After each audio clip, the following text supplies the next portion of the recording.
Guys, good morning. I'm Scott Simpson. I work for British Athletics. I'm involved in athletics in a few different capacities over the years, but primarily as a pole vault coach.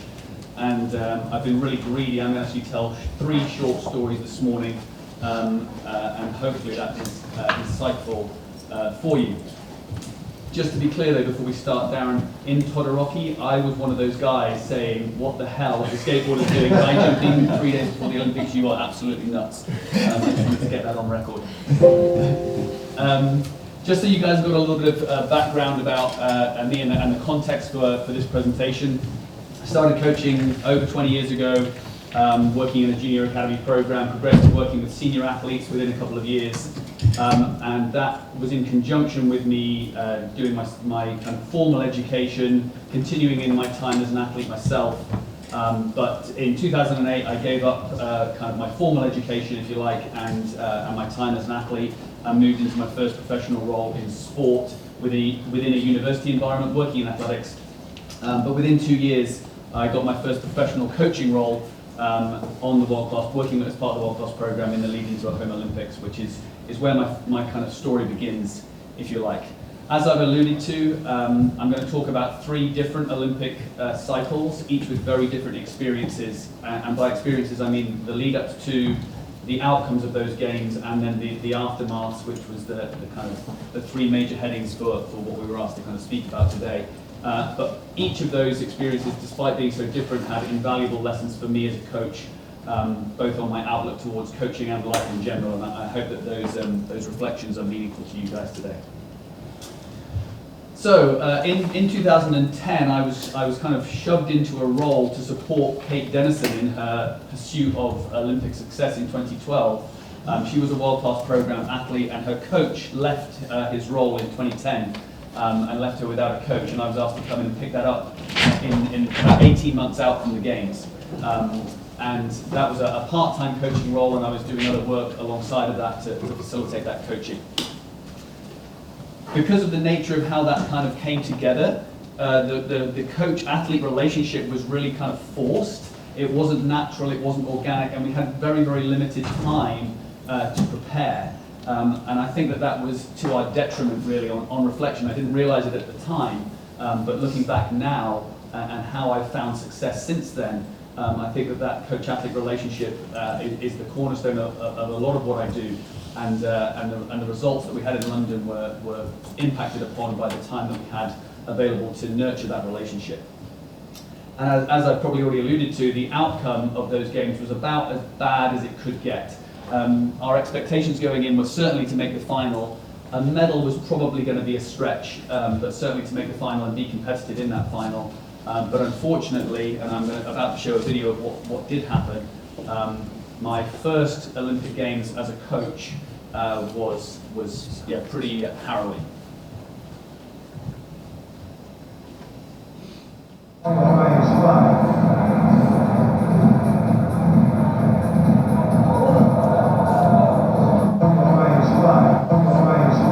So for those of you that know anything about pole vault, that's not supposed to happen. We were jumping in pretty tricky conditions in the London Stadium, and a result of perhaps my inexperience and certainly my ability to work in a really kind of purposeful way with an athlete was exposed. And essentially Kate got put back on the track, broke her wrist, Olympic Games over, left the game, got stretched off the kind of field of play, floods of tears, and then as a young coach dealing with that was really, really challenging.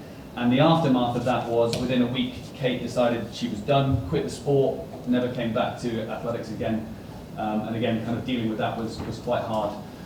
What it meant for me was, actually my destiny, I guess, was already somewhat predetermined. I left my professional coaching role immediately after the games, moved back to South Wales, and took on a role in sports leadership, and continued to coach alongside of my professional role.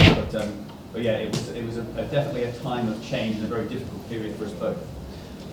This isn't really part of the story, but the silver lining is that Kate's now heavily involved in coaching, and we coach collaboratively in Loughborough at a pole vault hub that we've developed there. So actually, it's a really nice end to our journey together, that we've kind of come back together after 10 years and now work together in that space. But the second journey was the run into Rio, working with a different athlete, Holly Bleasdale, as she was then, Holly Bradshaw as she is now. And the context, as I've just alluded to, was that I was working full-time as a head of a home country federation in the performance world, and coaching alongside of that. It was a time of my life where I didn't have any family commitments, I was completely immersed in my work, and so I ran these two kind of effectively full-time roles in parallel. And during that time, I learned a lot about leadership. I think, looking back in the previous cycle, I didn't know a lot about it, and I picked up a lot of skills from my professional role in this time. But the build-up with Holly was really, really difficult. A lot of injuries. She's got a huge engine, to use an analogy, and a very kind of weak chassis, or did at that time anyway. And that got exposed in that 4-year cycle, and we spent a lot of time on the therapy table and out of action as opposed to actually out competing. And I guess that the outcome of that Games was really a reflection of that lack of consistent preparation. And that's a theme that I will keep talking about this morning. She ended up 5th. She'd come 6th in London 4 years prior to that. And yeah, it was in the medal hunt for sure, but I think with the preparation that we've had, I think 5th was probably a fair reflection, although you're always hungry to try and to fight for that medal if you're within touching distance of it. I'm going to show a video now of, hold 2 seconds, as you.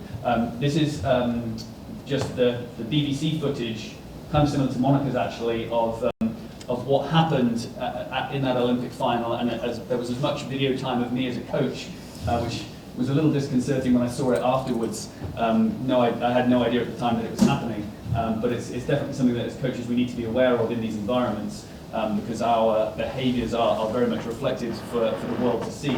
But it's a 2-minute clip that I think is quite interesting. Apologies for the sound bite in the middle of it. This is my best friend shot this on his iPhone filming the TV, so it's not great quality, but you certainly get a feel for what was happening. All athletes go clear, and apart from Buchler, 3 crosses, or 70 at best, the same height she cleared in Beijing last year. 5th place at best finish at the Global Championships 4 years ago.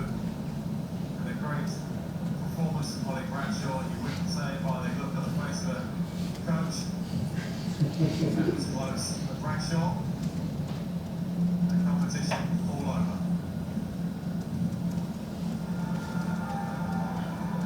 A huge disappointment for Holly Bradshaw. She's just taken it all in and working out that she was so close to a medal of some description there. A slight improvement on her position, of course, from a few years ago, but obviously she'll be devastated. Basically devastated because she has worked so hard in the last few years to get to this situation. She had a fantastic qualifying, she looked really good, and those that last, just the margin was foul, not clearing that high, she was gutted. She took some time out to work on her fitness, she had the stress factors in her back, so it was been great to have her back in the sport because she had such unfinished business in this event. Bitterly disappointed. And this is not a happy coach. Scott Simpson, he is, they live through every moment, don't they, coaches? They live the high times, they live the low times, and when he made that face, I looked at Laura, I thought, you know a face like that. I didn't say I was supposed to go there. But I mean, they do live through so much with you, and then... Wow. Be careful, the cameras are always watching. But I think it just kind of it conveys the emotions that both athletes and coaches experience in those moments. And I don't want to kind of jump ahead to my kind of conclusions, but I'll refer back to that in a little while. That took a pretty big toll on both Holly and I, but it was exacerbated by the experiences that we had at the Home World Championships a year later, where again went in with serious medal aspirations and came away 6th. It wasn't so much how that happened, but it was the media pummeling that we took afterwards. Both of us got absolutely hammered on social media and by mainstream media after the World Championships, and I can say it almost broke us both. She almost quit the sport as a result of that, and it really put me in a difficult spot as well. But I think in those times of adversity, if it doesn't kind of break you, it allows you to kind of move forwards and be better for it, and that's essentially what we did. the aftermath certainly changed our approach to the way that we thought about what we were trying to do. And it kind of ties back into some of the messages that we've already heard about flipping that mindset and not having as much pressure and weight of the world on your shoulders and expectation, and actually getting back to just enjoying this for what it is and having fun with sport. And that sport's supposed to be fun, right? And it's and I think we kind of made a really concerted effort to get back to that, facilitated by a great sports psychologist, Sarah Cecil, who I'm indebted to for facilitating that for both Holly and myself, because it definitely brought about a time of change. And from 2018 onwards, I certainly saw a very different athlete out there in the competitive environment, and no surprise really that then the results started to follow. She won a medal at the European Championships in the summer of 2018, and medals just followed thereafter. Which brings me on to our third part of the journey, which was the lead into Tokyo 21.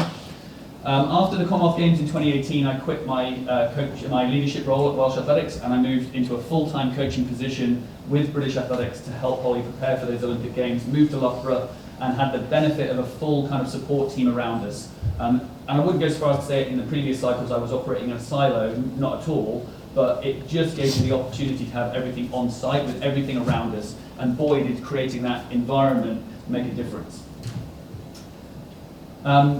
Despite COVID, despite the delays, despite the challenges that all of us faced, we had brilliant preparation. 3 years uninterrupted, no injuries, great support team, attention to detail, like almost unrivaled preparation, and of course, the result of that spoke volumes. Holly went on to finally, after a 6th and a 5th at the previous 2 Olympic Games, to win a bronze medal in Tokyo, highest ever bronze medal winning performance, so it's not like it was a soft medal either. It was absolutely incredible. There's a short clip here of her just kind of the bar that secured that medal, and the most powerful thing about this clip is her reaction, and just take a look. A bit quieter than London.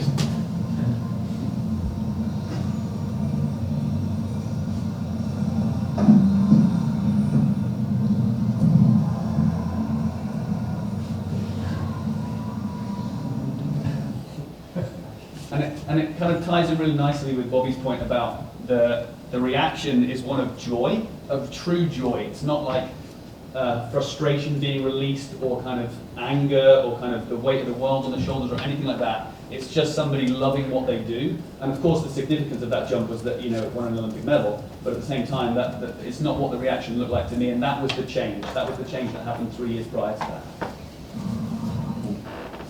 that.